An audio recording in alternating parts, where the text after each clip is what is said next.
Un conseil pour le choix du conjoint dans le cas du mariage. Abraham a regardé Ismaël, mais Dieu a vu Isaac. Quand on veut, on attend. Mais quand on peut, on provoque par notre connexion avec Dieu. Donc quand tu veux voir Israël, il faut savoir regarder Jacob. Il en est de même. Quand tu veux voir, il faut savoir regarder la parole de Dieu. La seule tête solide sur laquelle nous pouvons nous tenir. Donc quelqu'un qui ment à Dieu, qui trompe Dieu, qui est infidèle à Dieu, qui joue avec Dieu, ce n'est pas toi qui vas caresser. Car il n'y a pas de royauté sans bergerie. Donc quelqu'un qui ne te sait pas ou qui ne sait pas Dieu ne pourra pas bien te servir. Tu ne peux pas servir si tu n'es pas serveur. Car la royauté, c'est le mariage. La bergerie, c'est les fiançailles. Et le cheminement, c'est le service. Donc, bien aimé, si David dans la bataille contre Goliath, l'Éternel est devenu serveur, c'est que Dieu te servira devant ce problème. C'est-à-dire, comme Goliath a révélé David, l'abondance de nos problèmes révèle que Dieu est avec nous. Quand on veut se marier à quelqu'un, c'est qu'on a décidé d'épouser son mauvais caractère comme Jacob et son impatience comme Abraham. Je dis bien Abraham, A-B-R-A-M, ou la beauté de sa vieillesse comme Sarah. Quand bien même que certains temps sont des Léa pour toi, sache que le temps de Rachel sonnera un jour. Pendant que les Saül sont sur le terrain, Dieu emmène des David à l'échauffement. Quand bien même que certains temps sont des Saül pour toi, sache que le temps de David sonnera un jour.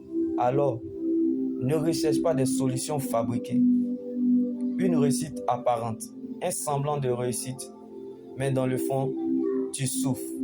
La gloire qui attire les regards vers les hommes, comme Dieu a rejeté Saül, en voulant à tout prix poursuivre ce que tu n'as pas, comme Dieu a nommé Saül. Quand on fait un mauvais choix, on devient un adorateur. Mais profite de ce que tu as. Jésus est la vie dans vos années, la gloire qui attire les regards vers Dieu, comme Dieu a choisi David. Quand on fait un bon choix, on devient un intercesseur, car l'avenir d'une église dépend de son intercession et l'avenir du peuple dépend de son obéissance à Dieu. Un peuple endurant pour un Dieu plein d'endurance.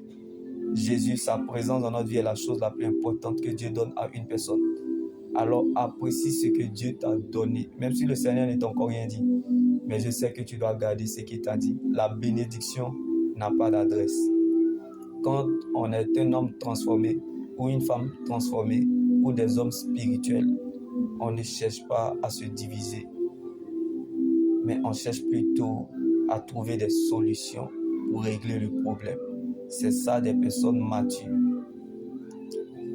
La séparation vient parfois de Dieu. Comme Abraham s'est séparé de son neveu Lot afin de rentrer pleinement dans sa destinée. Il a fallu que Jacob resta seul afin que Dieu se révèle à lui en le solidifiant dans la solitude.